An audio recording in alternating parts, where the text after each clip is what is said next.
For 20 years, I had this very painful pattern of attracting unavailable men. Some of them were classic narcissists, others were emotionally stunted and immature, others shut down or kind of incapable of depth.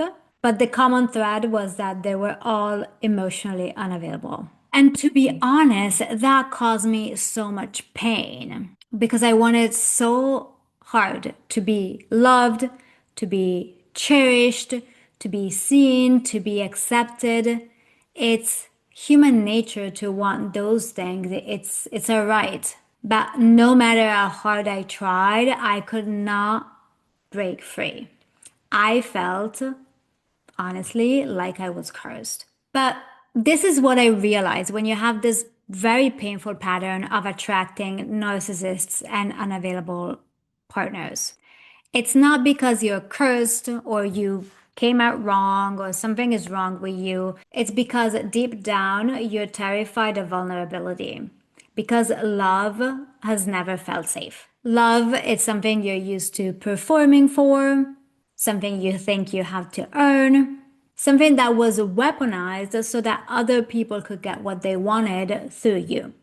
So now it feels safer to be with someone who either takes up all the space or someone who's distant, someone who cannot truly see you or feel you. That feels safer than dropping into your own heart and seeing what's there. It's not random, it's protection. And where does it begin? For most of us, it begins in childhood. Maybe we grew up with an unavailable father. He literally was not there, or he was there physically, but wasn't emotionally attuned to you. And to be honest, most fathers are not attuned to their children, and that's one of the greatest tragedies of our time. So we learn that we need to perform to get his attention. He cares about you getting good grades, so you become an A plus student. He cares about you going to church, so you become very devout. Unknowingly, you got into the habit of shutting down your own emotions in order to please him. And that's never good. Or maybe you had an overbearing mother who took up all the space. Her moods were dominant, overwhelming, and unpredictable. So you learn to stuff your own feelings down because there was literally no space for you to be seen.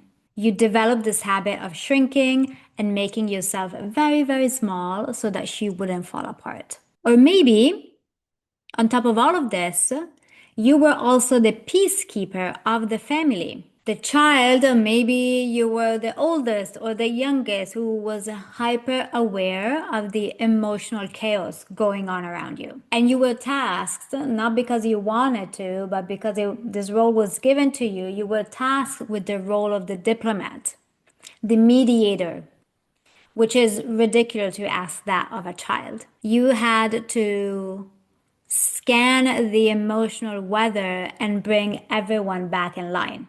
Children who grew up like this, they don't learn how to feel, they learn how to anticipate, how to manage other people's emotions, how to disappear into numbness because their own emotions are inconvenient. So, of course, if you grew up in this kind of environment, you were unable to sense.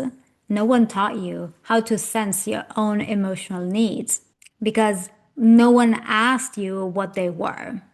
And so you somehow, which is very logical, actually, you got the message that your emotions were not important, but other people's emotions were. You lost the ability to see, to sense, to feel your own emotions. Anger, that's a big one.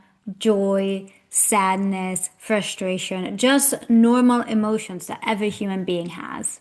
You became numb and disassociated. Your body and your heart suddenly were not safe. And this numbness became familiar and comfortable to the point that now you seek it out in others. Distance feels familiar and safe. And that's why you attract emotionally unavailable partners who cannot see you and cannot hold space for your emotions. And of course, this is not about blaming your parents. They did the best that they could with the resources they had, but it's about understanding the psychological map that each and every one of us inherited and what we can do about that so that we can start bringing clarity and vision and a semblance of order back into our life. So, knowing that that is the pattern, that you're afraid of being seen, you're afraid of intimacy, you're afraid of vulnerability, and that's why you attract emotionally unavailable partners. What's the way out? What can you do to shift out of this?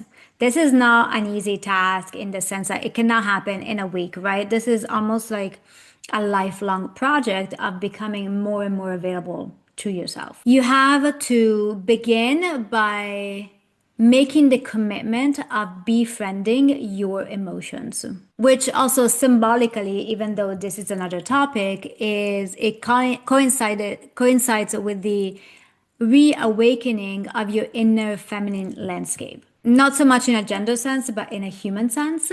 I'm talking about the part of you that feels, receives, knows, responds. You're not broken, you just grew into a self protection pattern because you had no other choice.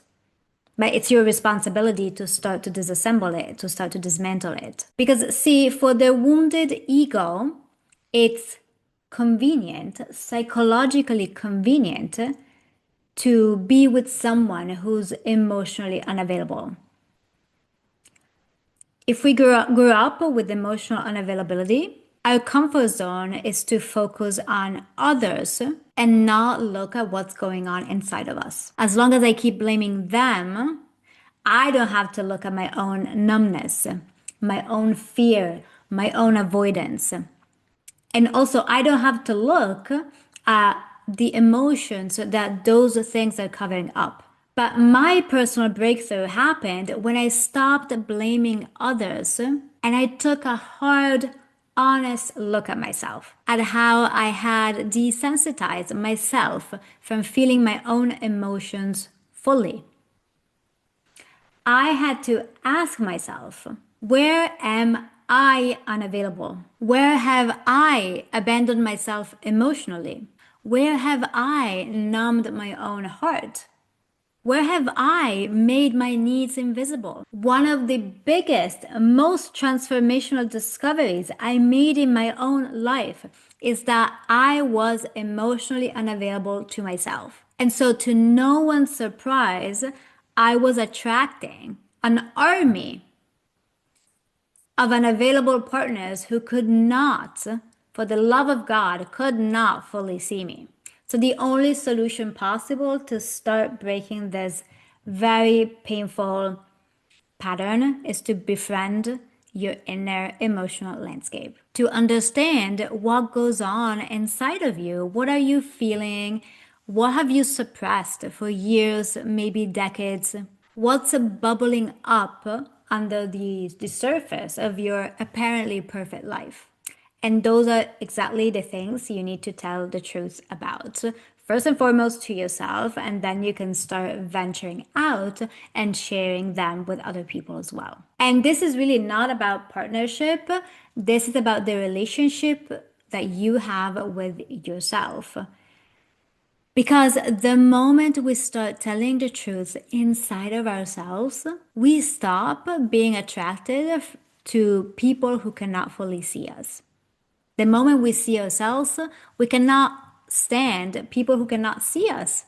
We stop desiring partners who are emotionally absent. We stop confusing intensity with intimacy and chaos with chemistry. So it's your job to become emotionally available to yourself, and then naturally and inevitably, you attract people who can meet you where you truly are. You need to locate yourself first. And then you'll attract the people who can locate you too, if that's what you want. And check your ego for that, because sometimes staying in chaos, staying in volatility, staying in avoidance and intensity, that feels more comfortable to our ego than actually taking the steps to changing our lives. This is exactly what happened to me after 2 decades, even longer, of struggles in relationships.